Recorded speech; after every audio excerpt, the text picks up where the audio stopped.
Let me tell you more about these people who spend for the sake of Allah. Who are these people? What made their investment correct? He says, الَّذِينَ يُنْفِقُونَ أَمْوَالَهُمْ فِي سَبِيلِ اللَّهِ ثُمَّ لَا يُتْبِعُونَ مَا أَنْفَقُوا مَنًّا وَلَا أَذًى.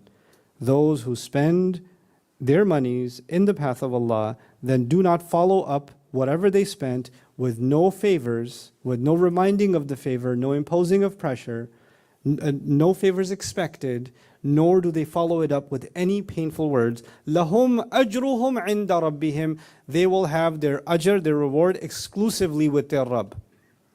Now here's a concept that Muslims need to really internalize.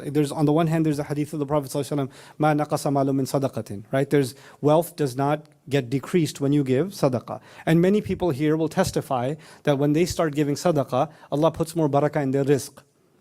Allah gives more. Allah solves your tax problem. Allah helps you open up a second restaurant. Allah, takes, you were a mechanic, now you own a mechanic shop, because every time there's a problem, you give a little bit of sadaqah, it keeps coming back to you. Allah keeps putting more and more blessings in your rizq. Understand something, that even though if that might be the case for many, many, many people, understand something, that doesn't mean it happens with everyone, but one thing is for sure, it does happen for every single one with Allah.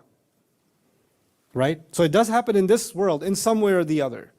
Because it could be that you gave money, but what you got in return was health.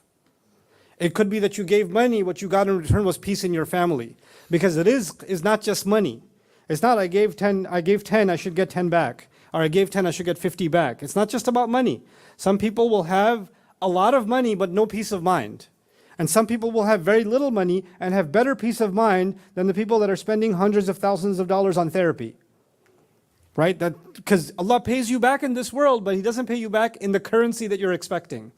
It could be in His own, there's different kinds of rizq. He'll give you in different kinds of rizq. Right?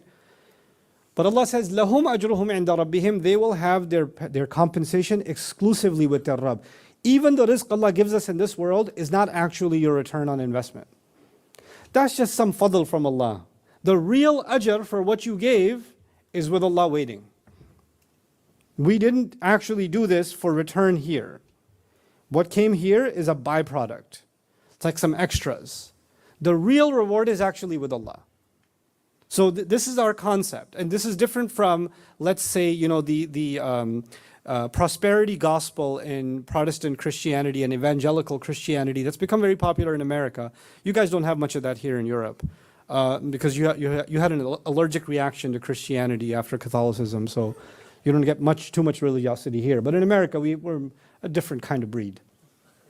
So they have the Lord's happy with me. That's why I got myself a Rolex. That's why I bought my second helicopter. Jesus is good. And then so their idea is, even if you give charity or you're doing good, you're doing the Lord's work, the Lord will make you rich over here. And the incentive for people is over here, over here, and over here. But Allah made the incentive clear for believers. لَهُمْ أَجْرُهُمْ عِنْدَ رَبِّهِمْ. Their reward lies exclusively with their Rabb. وَلَا خَوْفٌ عَلَيْهِمْ وَلَا هُمْ يَحْزَنُونَ. And they have nothing to fear. Meaning they will know if they protected their investment, they will have nothing to fear that investment won't count. We shouldn't become hopeless, or we shouldn't become anxious that Allah will not accept our sadaqah. Allah says, here's the two things you keep, make sure you protect your sadaqah with these two things, and then you have nothing to worry about. Then you're good.